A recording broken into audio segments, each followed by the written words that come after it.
Bonjour à tous, bienvenue dans le programme En route pour ATS 2018.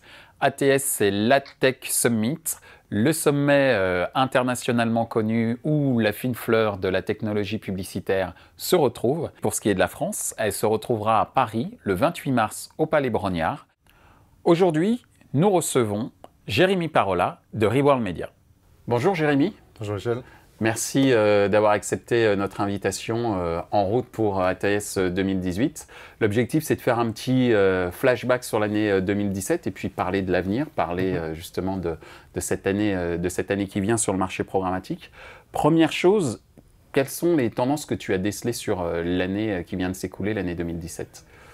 En termes de programmatique, la tendance la plus flagrante, c'est plus de programmatique. Globalement, plus d'investissement, plus de questionnement aussi autour de la programmatique. C'est également de plus en plus de formats qui sont achetables en termes de programmatique. En tant qu'éditeur, on le voit chaque jour, des nouveaux formats apparaissent qu'on peut intégrer sur nos sites internet et qui intègrent des achats en programmatique. On a également plus de data, et ça c'est un point qui est extrêmement important. Il y a de moins en moins d'achats programmatiques globaux, on segmente au maximum. Et ensuite le dernier point, et ça c'est un point plutôt positif pour les éditeurs, c'est plus de header bidding, donc plus de compétition. Qui dit compétition dit augmentation des revenus normalement. Et en l'occurrence c'est une tendance qui est plutôt positive pour les éditeurs comme nous. Alors justement sur le plan des opérations, tu parles de plus de techniques, de plus de formats. Est-ce que ça veut dire que le marché français est devenu plus mature ? Si on calcule la maturité au niveau des volumes d'investissement, j'ai envie de dire qu'il devient mature de jour en jour et de mois en mois. Après, d'un point de vue de la maîtrise technologique et de la maturité technologique, un certain nombre de choses montrent qu'on n'est pas encore au niveau de maturité maximale. Pour exemple, la volonté farouche des éditeurs de monter des deals de programmatique avec des volumes garantis. Et la complexité à opérer ce genre de deal et la complexité de la part des trading desks à les mettre en place montre qu'on a encore des petits progrès à faire au niveau de la maturité. Alors, tu as évoqué une plus grande volonté des éditeurs à opérer des deals ID programmatiques en direct, plus de formats, plus de choses en tout cas d'un point de vue opérationnel qui semblent apparaître. C'est vrai également du côté des annonceurs qui, eux, souhaitent de plus en plus prendre la main sur leur stratégie programmatique en direct. Qu'en penses-tu ?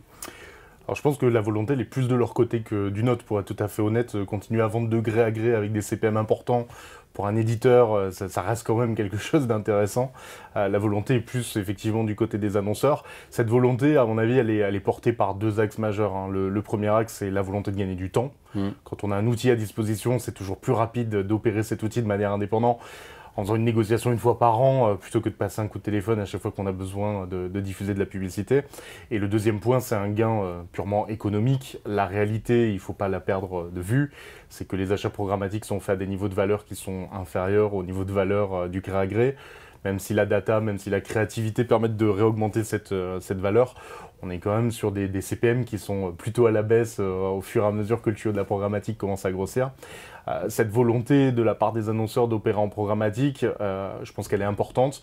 Par contre, la réalité aujourd'hui, en termes de technicité, en termes d'apprentissage et en termes de budget minimum d'investissement nécessaire pour ouvrir un siège auprès d'une DSP pour pouvoir activer de la programmatique, n'est pas forcément accessible à toutes les bourses et pas accessible à tous les annonceurs. C'est pour ça qu'il y a un certain nombre d'intermédiaires qui se sont structurés et qui permettent encore de diffuser plus de budget programmatique, mais de les opérer techniquement pour des annonceurs qui n'ont pas encore soit le niveau de maturité, soit le niveau d'investissement nécessaire pour le faire eux-mêmes de leur côté avec leurs équipes. Alors justement, tu viens de parler de plus en plus d'intermédiaires, ce qui m'amène à la prochaine question, notamment liée à la transparence et à la fraude, qui sont quand même deux gros sujets aujourd'hui sur les programmatiques. D'après toi, quelles sont les solutions pour pouvoir bien affronter ces deux items, j'allais dire ? En tant qu'éditeur, notamment de marques qui sont des marques connues, type Automoto, Marie-France Maison et Travaux, des marques qui sont quand même plutôt premium, on est plutôt bien placé pour parler de cadre de diffusion, pour la simple et bonne raison que nos marques par essence sont premium. Donc le cadre de diffusion, quand on travaille avec des éditeurs comme nous, quand on travaille avec des alliances publicitaires comme celles qui ont émergé sur le marché français cette année, c'est qu'on contrôle plutôt bien le cadre publicitaire. Après, au niveau de la transparence, et ça c'est un point qui est excessivement important, notamment dans la logique du cadre de diffusion, mais également sur la qualité de ce que l'annonceur achète par le biais programmatique, il y a quand même un certain nombre de réponses structurantes sur le marché entre les fichiers ads.txt ou des problématiques qui sont plus des réponses réellement techniques. On se retrouve dans un contexte où, globalement, le pas du côté des diffuseurs commence à être assez important. La seule problématique qu'on a aujourd'hui, c'est qu'on n'est pas tous sur le même pied d'égalité, sur les mêmes règles. On a les éditeurs qui ont un cadre de diffusion plutôt premium avec un niveau de transparence qui augmente de mois en mois. Et de l'autre côté, on a des GAFA qui jouent un tout petit peu moins le jeu, même si on ne va pas non plus taper dessus en permanence. Leur cadre de diffusion n'est pas 100% pourri ou 100% fantastique. À un moment donné, il y a quand même un juste milieu. C'est la réalité pour les médias, c'est aussi la réalité pour les GAFA.